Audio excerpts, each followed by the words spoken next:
how to keep attraction alive in a marriage and how to manifest, attract, love. For more training on building and attracting a blissful marriage, please visit www.lolaandola.com.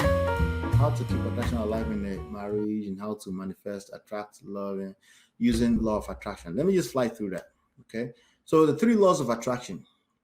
You know what laws of attraction are? You've heard of it, I've but heard not of it, really. yeah. Okay. Well, the first one is like attracts like. People. Whatever You put out there. whatever you put out there. We also say it in a different way. We say you attract what you fear the most. Yes. You know why? Because you put a lot of attention on it. It's the attention. It's not the you don't want it part that works. It's the attention you put on it. That makes so if you don't want to be in a situation where there's no sex all the time, you don't want to put attention on it and be talking about it because you're going to get exactly more of that. Yes.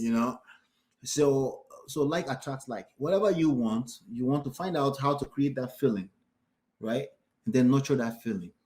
What ask yourself, what is it that a person who wants to have sex with you all the time, what is it that they're feeling? How can you instigate just a little bit of it? And then you start focusing on it. Instead of the negative. If you put eyes on, if you do the negative don't, and you now put focus on I don't, and then it's just going to be negative. Basically, you're going to attract. So anxiety, remember we talked about anxiety, fear, right? What you fear the most is what you attract because your energy hates it, even though your intentions is opposite. Because you lead with that anxiety. Yes. So, and that's what you're going to attract. Yes. Yeah. So in relationships, intentions are overrated too.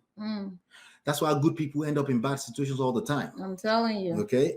Like all the sad time. situations too.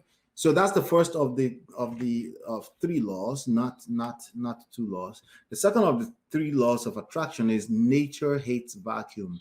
The idle mind is the devil's playground. Parkinson's law says the old adage that work expands to fill time allotted. So just keep that at the back of your mind that the energy is going somewhere, right? How do you attract that energy back to you? It should be the question you should be asking.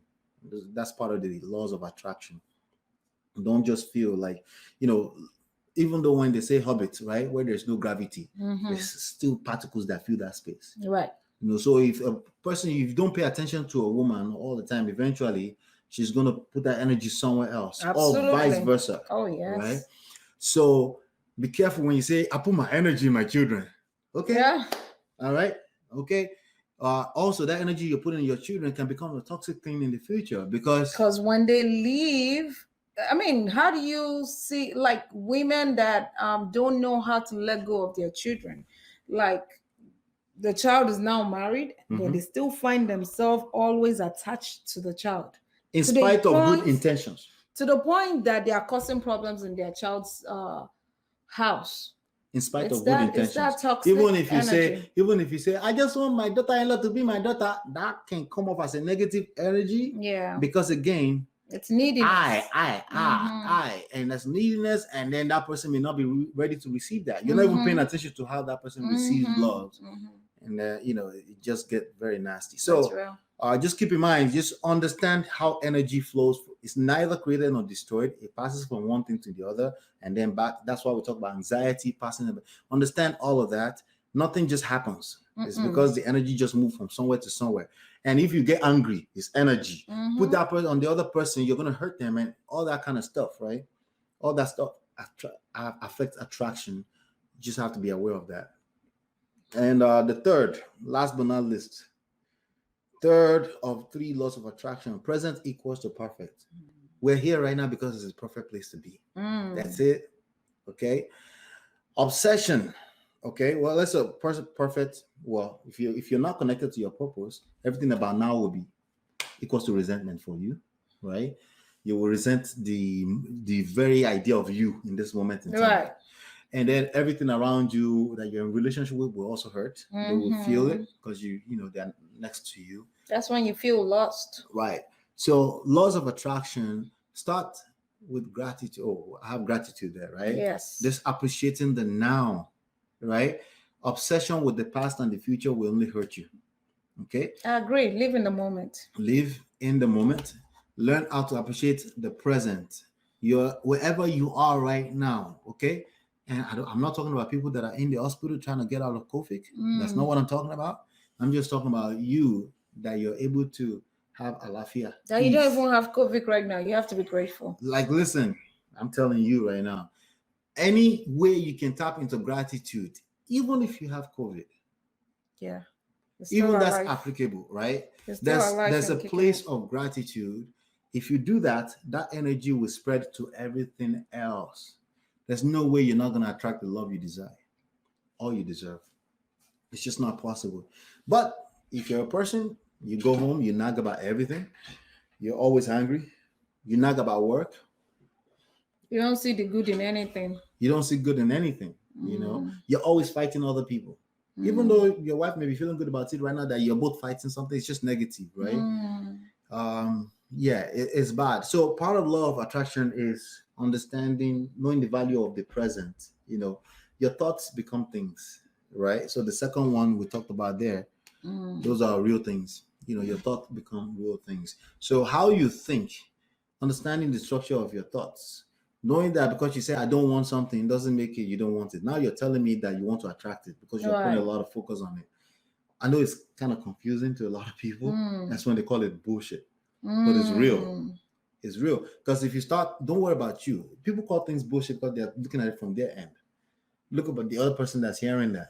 That's also a way of not seeing good in anything. Like you already made up your mind that no. Yeah. That can't work for me. Yes, exactly. Or you're not listening to the other person, your spouse too. If you're not listening to your partner, it's very easy to call BS on things.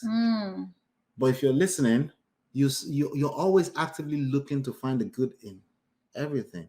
You're always assuming the best case scenario. Yes. Right? Everybody else, the losers in this world, always assume the worst case scenario. They sure do. Before it happens, before they see it all. You know? And they always feel like everyone is out to get them. So yeah, no wonder they stay losing.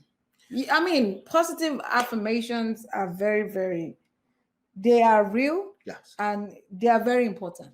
I don't do positive affirmations, but I know enough to know that people need that.